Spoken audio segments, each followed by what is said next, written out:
Hi guys, welcome back to my channel. If you're new here, my name is Sarah. Back with another book video. The sun's kind of going down. It's like 4 o'clock right now, so sorry if the lighting keeps changing. But today I'm very excited to give you books that I have read that will help you get out of a slump. I've been in plenty of book slumps. Right now I'm kind of in one. I am just finishing the Six of Crows duology. I am on the second one and I literally have like less than 100 pages left. We're not talking about that duology in this video though, but that is what I'm reading right now. But before I started that, I forced myself to read books, and you know that feeling when you like really want to read a book and like find a really good one and it's just not working, and the books that you're reading are just either boring or it's taking literally forever to get through. It's the worst feeling because you know you can read a book in like a couple days, but some of them just take longer than others and you just can't find that good one to really get you. We've all been there. And I have a fun little pile of books that I have read so quickly because they were either entertaining, I loved the characters, the plot and everything was just, it was good, and it's something that will help you get out of your slump and help you get back into reading. If you're interested and you're in a slump, or if you just need some good books, good book recommendations, I've definitely talked about all of these on my channel at one point or another, so these aren't any new books that I have read. That's that. We're gonna get right into it. The first one is The Unhoneymooners by Christina. This is a very popular one. I'm sure you've seen it all over TikTok and everything, and majority of you probably read this, but if you haven't read this already, when I talked about it in my previous videos, it wasn't my favorite romance book. It's a slow burn, enemies to lovers. The two main characters, brother and sister, got married. They get sick, so they can't go on their honeymoon, so they give the all expense paid honeymoon to these two characters, and they're enemies. They don't like each other. They go on the honeymoon and things progress from there. I didn't love the relationship, but the book itself I read super quick because it was entertaining. All of the events that took place and everything that happened within the book was very fast paced, and it was like it moved really quick, so you didn't get stuck at a part like you kept wanting to read on. Even though I didn't love the characters and love the relationship and stuff, it was still like such an entertaining book, so this is definitely one to put on your list. I did read this over the summer, so it was more of a beach read for me, but if you just need a good romance and you just need something to help you get out of a slump in the romance field, this is definitely a good one. If you need a series, which I know it's hard when you're in a slump to get good books to get you out of it and ones that are entertaining, and choosing a series is definitely hard because once you start the series you kind of have to finish, and that's where a lot of slumps for me happen. Like I'll get into a series and it's like I don't want to read the next 2 or 3 books, but I have 2 series that are actually super good, super entertaining, and I read them really quick. First one is the Off-Campus series. So I have the 4th one, but it's at school, so these are only 3 I have right now. I have The Goal, The Score, and The Mistake. I think it's the first one is at school or the second one, I don't really know. 2, 3, 4. Yeah, so the first one is at school, but this is basically a series about college campus and college kids who the main character boys are on the hockey team and they all live in the hockey house together, and it's basically them in their point of views but also their love interest in each book, their point of views as well. So you get a duel, which is always my favorite in romances, so you get both people's thoughts of what's going on and stuff. You get to see both sides of like the situations and stuff, and each book itself is entertaining, so it kind of goes in an order when you read them, but each book is about a different character and different characters, but you also get the connection and like they all intertwine at some point, so that's where it gets kind of fun to continue reading all of them. Like you don't want to stop because you want to see how all the other characters interact with each other and like how they like think and stuff. So this was very entertaining. I know there's Briar U, which is, I don't know if it's a spin-off, but it's like about other characters within the series. I just haven't gotten there yet. And there's also a 5th one, I think it's called The Legacy, I believe, and it's all of them in the future, like kind of like a wrap-up. But these are very good, very entertaining. Highly recommend if you just want to like sit, get into a series. This is a very good one. But if you want something different than a contemporary romance type of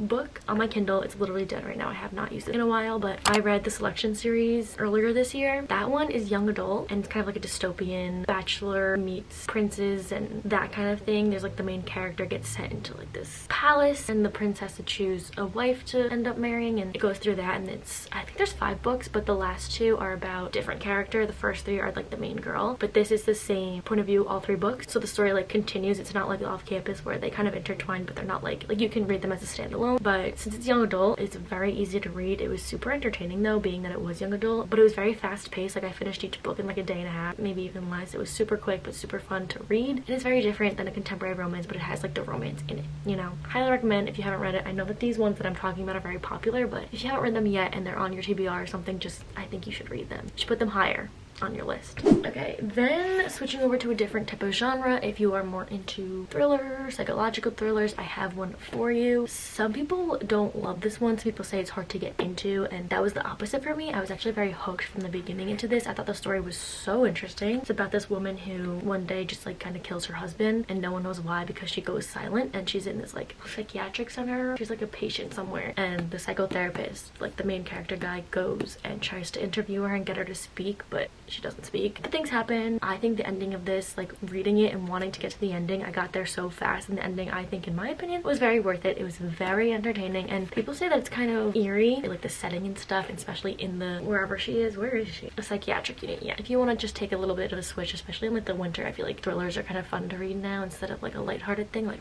it's kind of fun, but this is one of my favorites, and it was very entertaining, and the ending was worth it. It left me shook. Alright, so the next ones that I have are, you guys knew it was gonna be in this video. I didn't want to put it in the beginning because I didn't want to be too predictable, but it's my Colleen Hoover books. So I have in my hand All Your Perfects, Confess, Layla. On my Kindle, I have Ugly Love, Verity. I also read It Ends With Us, Hopeless. I don't know. I'm trying to get through all of them, but I haven't read a Colleen in a while. The last one I read was Layla, which was last month I read it, and then Confess was the one right before that. But if you are in a slump, literally choose any Colleen Hoover book you have not read yet, and I'm sure it will get you out of it. You will read it so quick. Whether you like the plot of the story or not, her writing is so entertaining. You will get through it so quick. It's just whatever she does, you guys know, she does no wrong to me. Like I said, how you might not love the storyline. All Your Perfects, I wasn't my favorite storyline, but I still read it in a day and a half, and I still blew through it because it's just amazing the way she writes things. So if you're looking for any books to get you out of your slump, choose a Colleen Hoover one, and I promise it will not disappoint. Colleen also has thriller books, Verity, so good. Layla I just read. I don't know if there's another one, but she has romance. Usually it's contemporary romance and then that, but each book is so different. Like her stories, it's just like, I don't know how she comes up with it. She always gets me. Yeah, Colleen Hoover, she should be your go-to if you are in a slump. Alright, so those are all the paperbacks that I have with me right now. Love in Other Words. If you need a romance, contemporary romance that you'll just get hooked onto, like characters you want to love and a plot line that you will never forget, read Love in Other Words. I gave it to my friends who don't have it right now, but I'm gonna reread it over my winter break that I'm on right now because it was one of my favorite books in the entire, it might be my favorite romance book. It's about these two characters that grew up together, and you see them grow together, but then they stop talking. It gives off a very much People We Meet on Vacation, but People We Meet on Vacation was very underwhelming. Love in Other Words, it just met every expectation that I had, and it was a very overhyped book that I've seen everywhere, and it just was so good. Highly recommend. It is phenomenal. I love the characters, and I also read it before I started like annotating my books and like underlining, highlighting, so I want to go back and reread it and really like get into it and highlight my favorite parts and just like best book literally ever. If you need one book from this video, a romance, read Love in Other Words. The Love Hypothesis, another book that I'm sure most of you have probably read, but I got it in my book of the month little box subscription, and it didn't entice me at first. I'd never before reading that read like an academia romance, that type of trope or anything, but then I saw, literally I've said this before, it took one TikTok to convince me to read it. Someone posted that it was so amazing, so I read it, and I read it in a day. It is such a fast-paced book. Like you will just keep reading. You're not gonna want to stop once you start, which is the point of trying to get out of a slump. You need a book like that. So if you need a contemporary romance, the characters are incredible. Such an amazing book. It's fake relationship, academia like I said, and it's just so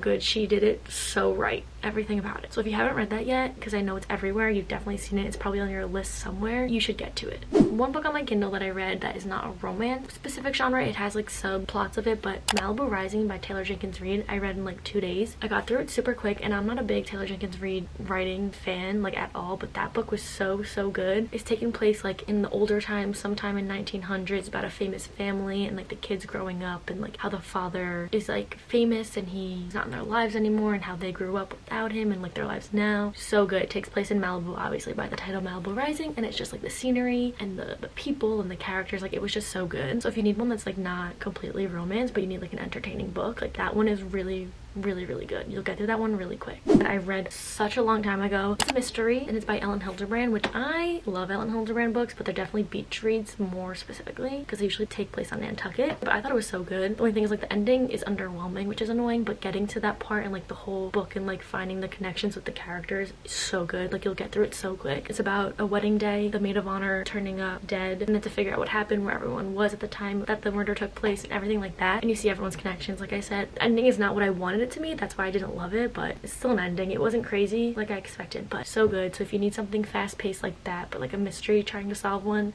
so good. I did have one more romance, but this is such a hit or miss for people, but for me, I read it super quick because I liked it. It's a Penelope Douglas book, and not everyone loves Penelope Douglas writing, but it was Birthday Girl. It's a age gap trope, and I know a lot of people feel like that's an uncomfortable read, but for me, the way she wrote it, like I've already read Punk 57, which isn't my favorite, but like I understood her writing before reading Birthday Girl, so it was like, it didn't bother me. I don't know. I liked it. I read it really quick. I enjoyed the characters. I didn't think that it was uncomfortable in any sense. Like it just like the two characters, like it made sense because the younger girl has a boyfriend who's not really, he doesn't really pay attention to her, not like a bad boyfriend, and they end up staying at his father's house, and the boyfriend's just never there, so she ends up hanging out with the father because it just, that's what happened, and they just have a connection, and it's dual point of view, which I love. So I don't know, I thought it was good, but it's not for everyone. But definitely try it out if you want something that's entertaining, because it definitely is. Those are all of the books that have helped me get out of a slump or have just been entertaining. I've read super quick, and just those I hope help you. Maybe one of them has enticed you to start reading if you haven't already. I know a lot of them are popular, but that's just, I read a lot of the book talk books and booktube books because I like to see the hype and if I agree with it, and these are ones, if you've seen them on TikTok or booktube, I have definitely agreed with. I love some of my favorite books ever. I hope you guys enjoyed. If you did, please give it a thumbs up. Don't forget to subscribe to see more from me in the future, and I will see you guys hopefully in the next one. Bye!